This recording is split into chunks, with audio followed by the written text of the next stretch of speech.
All right, folks, here we are at one of the other bee yards, and just checking in on them today, make sure everybody's coming and going like they're supposed to, or they should be doing.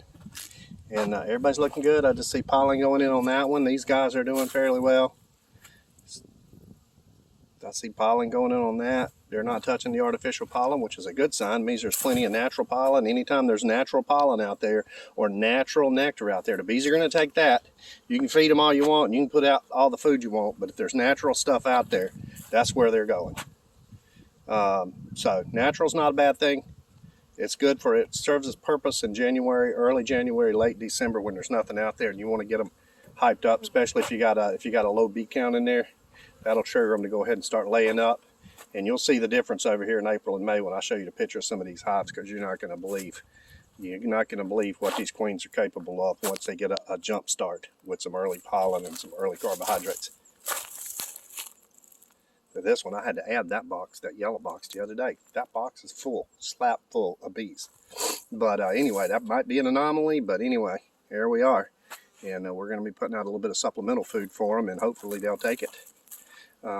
This time of year, and put out a dab of sugar water. They're not gonna be storing that because they need food for these babies. And right now, after having gone through winter, they pretty much depleted most of their food. Anything they store, they're going to store in the third box up, which is that yellow super right there. This one right there, they're going to be storing it in there. They're not going to have enough to take it up there into the orange box on that one. They're going to keep it in the blue. They're going to keep it in the yellow on the third one down here.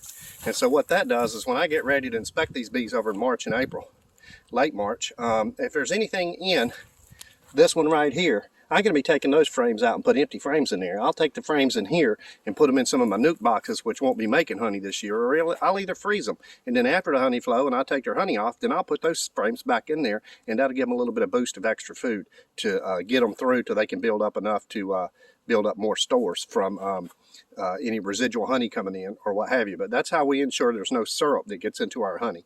We're very careful about that, and we make sure that we don't leave any frames on there in March that has syrup in it that's outside of the third box up. Anything up here gets taken out or moving down, and empty frames down here taken out, because we're not taking honey off of this box. We're not taking honey out of the third box. We're leaving that for the bees, and then we're putting the empties back on, and then they can refill it and keep it for themselves. But anyway, that's a little bit about what we do, how we do it, and how the bees are doing it. Have a great day. Bees apiary of the Sandhills, North Carolina.